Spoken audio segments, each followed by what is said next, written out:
Asia কাপের super ফোরে শুরুটা ভালো করলেও এই পর্বে কঠিন সূচির সামনে বাংলাদেশ। বুধবার দুবাইয়ে ভারতের বিপক্ষে নামবে লিটন দাসের দল, আর সেই ম্যাচের ২৪ ঘন্টার মধ্যেই প্রতিপক্ষ পাকিস্তান। টানা ২ দিনে দুটি হাই ভোল্টেজ ম্যাচ খেলতে হবে বাংলাদেশকে। বিষয়টি নিয়ে ক্ষোভ প্রকাশ করেছেন টাইগারদের হেড কোচ ফিল সিমন্স। তিনি বলেন, পরপর দুটি টি-20 কিংবা ওয়ানডে খেলা অত্যন্ত কঠিন। শারীরিকভাবে প্রস্তুত থাকলেও মানসিক ও কৌশলগতভাবে এটি চাপের।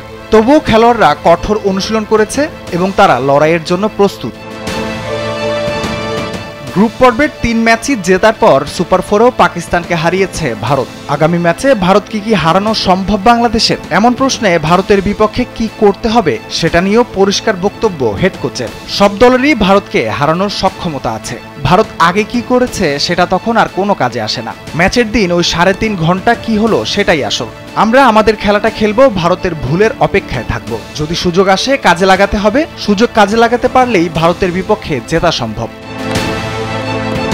ফাইনালে ওঠার ব্যাপারে কি বাংলাদেশ বেশি ফেভারিট? এই প্রশ্নের উত্তরে সিমন্স জানিয়েছেন, এখনই ফেভারিট ভাবার সুযোগ নেই। ভারতের বিপক্ষেই এখন ফোকাস। পাকিস্তান কিংবা ফাইনালের চিন্তা পরে আসবে। সংবাদ সম্মেলনে তিনি হেসে বলেন, আমরা শুধু শ্রীলঙ্কার বিপক্ষে জিততে আসিনি, এসেছি চ্যাম্পিয়ন হতে।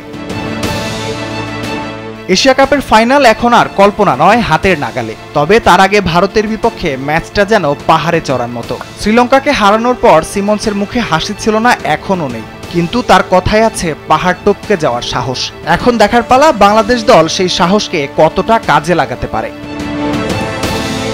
রাফিউল ইসলাম রাতুল, কালবেলা।